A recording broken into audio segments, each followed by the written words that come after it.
नाजरीन, दरीचे के तीसरे एपिसोड में मैं हूं आसिम मोहिद्दीन, आपके साथ फिर एक बार मुखातिब। आज मैं आपके साथ सियासत को लेके या फिर मईशत को लेके बात नहीं करना चाहता हूं। सियासत में जाने के लिए आप अगर सियासत में जाना चाहते हो या फिर पैसा कमाना चाहते हो, इन दोनों चीज़ों के लिए आपको एक सबसे बड़ी अहम चीज़ होनी चाहिए, वो है सेहत। सेहत की दौलत जो एक अनमोल दौलत है। अगर आपके पास जान है तो जहां है, अगर जान नहीं है तो फिर कोई भी चीज़ दुनिया की आपके लिए कारगर साबित नहीं हो सकती है। जो हम टैक्स का पैसा देते, खून की कमाई से टैक्स का पैसा हम जो लोगों को देते हैं, जो सत्ता में रहते हैं, जो लोग कुर्सियों पर बैठ के अपने लिए आशाएं खरीदते हैं, बंगले बनाते हैं अपने लिए, बच्चों को फ़ौरन भेजते पढ़ाने के लिए हमारे टैक्स के पैसे से, और फिर उसके बाद उसी टैक्स के पैसे से हमारे लिए जहर खरीदते जाएंगे, तो कितनी बड़ी दुख की बात है ये। जी हाँ, आपने ठीक सुना। आज मैं बात कर रहा हूँ जम्मू कश्मीर में गैर मयारी या फिर स्प्यूरियस ड्रग्स का कितना बड़ा माफिया चल रहा है। ये जो आप स्क्रीन पे आप जो ये दस्तावेज़ात देख रहे हैं, हमारे पास ये जो दस्तावेज़ात आए हैं, इसमें चौंका देने वाली बातें लिखी गई है। पिछले 2-3 सालों में अगर आप 18, 19, 20 या 20-21 की बात करेंगे, अभी तक की बात करेंगे, करोड़ों रुपयों की दवाइयाँ खरीदी गई हैं इंडियन साइंस ऑफ मेडिसिन की तरफ से, और जो लोगों में तकसीम कर दी गई, ह्यूमन कंजप्शन के लिए जो खरीदी गई थी, खरीदने के बाद कंज्यूम करने के बाद, लोगों में कंज्यूम करने के बाद उन दवाइयों की जो रिपोर्ट आती है वो आती है कि सब स्टैंडर्ड, मतलब वो दवाइयाँ गैर मयारी है। क्या फ़ायदा है उस चीज़ का? आप दवाइयाँ खरीदते हो हमारे टैक्स के पैसे से, ये दवाइयाँ खरीदने के बाद फिर लोगों में डिस्ट्रीब्यूट करते हो, लोगों को प्रिस्क्राइब करते हो अपने अस्पतालों में डॉक्टर्स के थ्रू, और फिर कंज्यूम करने के बाद फिर बोल रहे हो कि ये अनफिट है ह्यूमन कंजप्शन के लिए। तो मुझे बताइए, ये मजाक नहीं है, आपकी जान के साथ नहीं खेला जा रहा है। ये जो दस्तावेज़ात है मेरे पास, मैं ये पढ़ता हूँ और आपको स्क्रीन पे आप देख भी सकते हैं ये दस्तावेज़ात। ये पहली लेटर जो मेरे पास है ये 5/5/2020 की है और शाया हुई है office of the assistant controller of store ISM, provisional medical store ISM Indira Chowk Jammu से। और इसमें क्या लिखते हैं? इसमें ये लिखते हैं कि kindly refer to the subject above. In this context it is to inform that out of various Unani medicine samples sent for testing through Inspector Unani, 4 Unani medicines procured during financial year of 2018-2019 as mentioned below have been found not of standard quality। मतलब जो दवाइयाँ इन्होंने ख़रीदी है, सरकार ने जो ख़रीदी है, जो दवाइयाँ इन्होंने मार्केट में लोगों के लिए ह्यूमन कंजप्शन के लिए अलाउ की है, उसके बाद ये दवाइयाँ सब स्टैंडर्ड बताई जाती है। तो ये लेटर में फर्दर लिखते हैं, as such I am directed to request you to recall the above mentioned medicines from all ISM institutions PHCs if available in your respective districts, and also direct medical officers not to use these medicines and may please be deposited in the provisional stores ISM Jammu. आप देख लीजिए, दवाइयाँ हैं हबी Musaffah खून, एत्रिफॉल मुलाइन, हबी सुरंजन, एत्रिफॉल सात्रा। अगर आप देख लेंगे, लेटर में ही लिखा जाता है कि भाई अगर आपके पास ये दवाइयाँ मौजूद हैं, लोगों ने नहीं खाई है, तो मेहरबानी करके इन दवाइयों को वापस लाइए, ये स्टॉक पुल आउट कर लीजिए मार्केट से। तब अगर लोगों ने नहीं खाया, अगर खाइए तो क्या कर सकते हैं हम? सिंपल सी बात। आप देखिए कितनी गैर जिम्मेदारी से ये चिट्ठी लिखी गई है, कितनी गैर जिम्मेदारी के साथ ये लोग काम करते हैं सिस्टम में और हमारी जानों के साथ खेलते हैं। यही नहीं, आप दूसरी लेटर पढ़ लीजिए, 20/4/2020 की लेटर है ये। इसमें भी assistant controller of stores Indian science of medicine क्या लिखता है? In reference to the above subject, this office has received communication from Assistant Director ISM Inspector Ayurveda, Director of Indian Science of Medicine J&K Jammu, wide his his letter number DISM drugs 16871 dated now 4/2020, wherein he has conveyed regarding the test reports of following medicines supplied in the financial year 2018-2019 to your districts to be not of standard quality. In this context, you are requested to find out the stock's position from your institutions and recall the same. If already, यहाँ पर आप देख लीजिए क्या लिख रहे हैं. To recall the same if already not consumed under intimation to this office. If already not consumed, अगर कंज्यूम हो गया तो तब क्या करोगे? सबसे बड़ी बात है, ये बोल रहे हैं कि ठीक है आपने बेच दिया है, अब कंज्यूम हो गया तो ठीक है, अगर नहीं होगा तो फिर वापस लाओ. अरे भाई उनका क्या होगा जिन्होंने कंज्यूम किया ये सब स्टैंडर्ड स्प्यूरियस ड्रग्स, उसके बारे में कोई एक्शन नहीं है, कोई बात नहीं है. और इसमें भी ये बात करें ग्लूकोनिल पाउडर की और शिवस्कुथर रस. इसी तरह से 2019 में ही एक लेटर और ड्रग अलर्ट स्टॉप नोटिस के तौर पर जारी की जाती है ISM की तरफ से.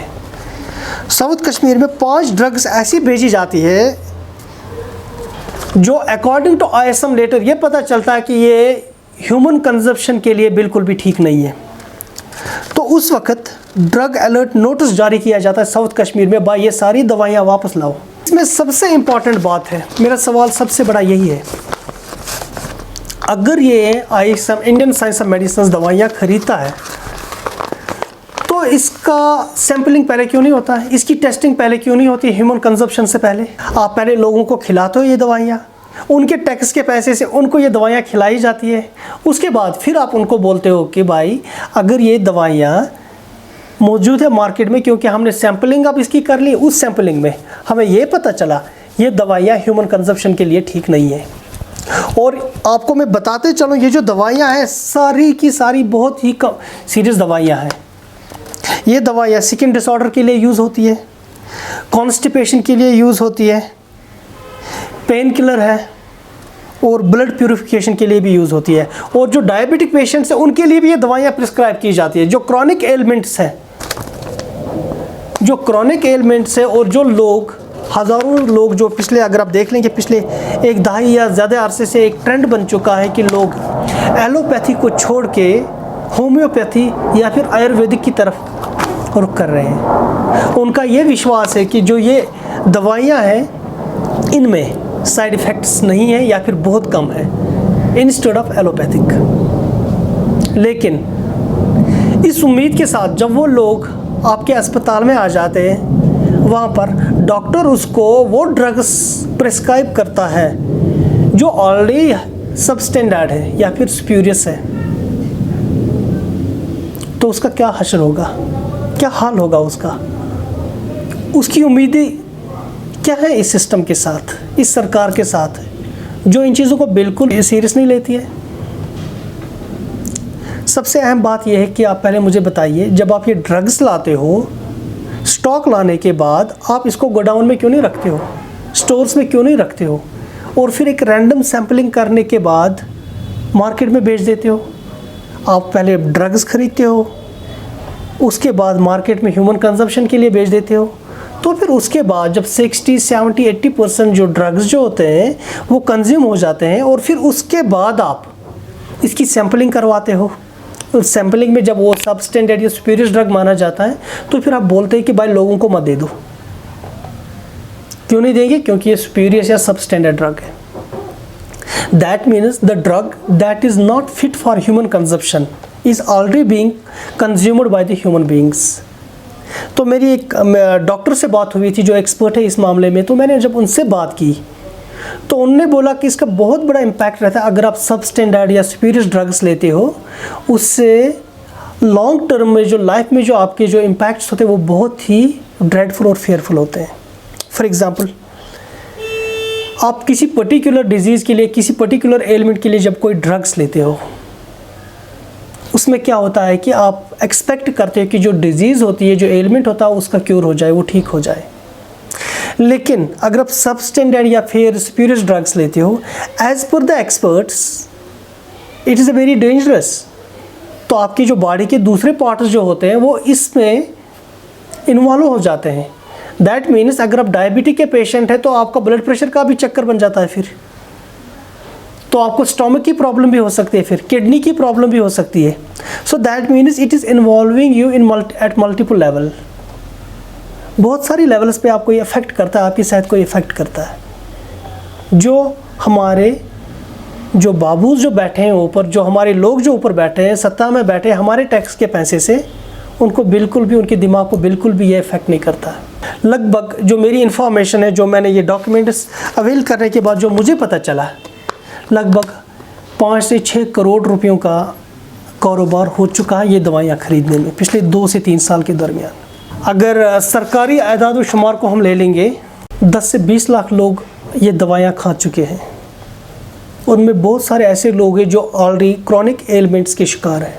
इस चीज़ पे गौर कीजिए और देख लीजिए क्या वाकई में हमें इन मुद्दों के खिलाफ, इन मसलों के खिलाफ आवाज़ उठानी चाहिए या नहीं। तो आपकी स्क्रीन पे जो नाम इन दवाइयों के आ सकते हैं, कम से कम अपने दोस्तों के साथ आप इन दवाइयों के बारे में बात कर सकते हो। और अगर आपके घर में, आपके दोस्त अहबाब में कोई ऐसी दवाइयाँ ख़रीदता है तो मेहरबानी करके उनको भी बता दीजिए कि ऐसी दवाइयाँ ना ख़रीदी जाए। कम से कम अगर हम उन लोगों के ख़िलाफ़ जो हमारे लिए जहर ख़रीदते हैं हमारे पैसों से, उनके ख़िलाफ़ बात नहीं कर सकते हैं, एटलीस्ट अवेयरनेस के तौर पर जब हम अवेयर हो जाते हैं तो ये दवाइयाँ ख़रीदना भी बंद करेंगे। ये बहुत ही अहम है क्योंकि इसमें हर कोई इंसान डायरेक्टली या इनडायरेक्टली इन्वॉल्व है, इन्वॉल्व भी और अफेक्टेड भी है।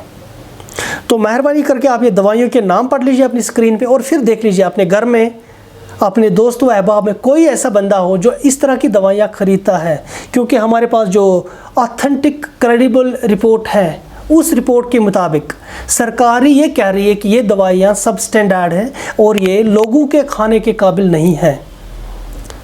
तो मेरी आपसे यही गुजारिश है, इस वीडियो को ज़्यादा से ज़्यादा शेयर करें और इन दवाइयों के बारे में अपने आप को अवेयर कीजिए ताकि कोई भी ऐसा अजीज़ आपका जो हो वो ऐसी दवाइयाँ ना खाएं जिससे उनकी सेहत पर असर ही पड़ सकता है। शुक्रिया खबर उर्दू देखने के लिए।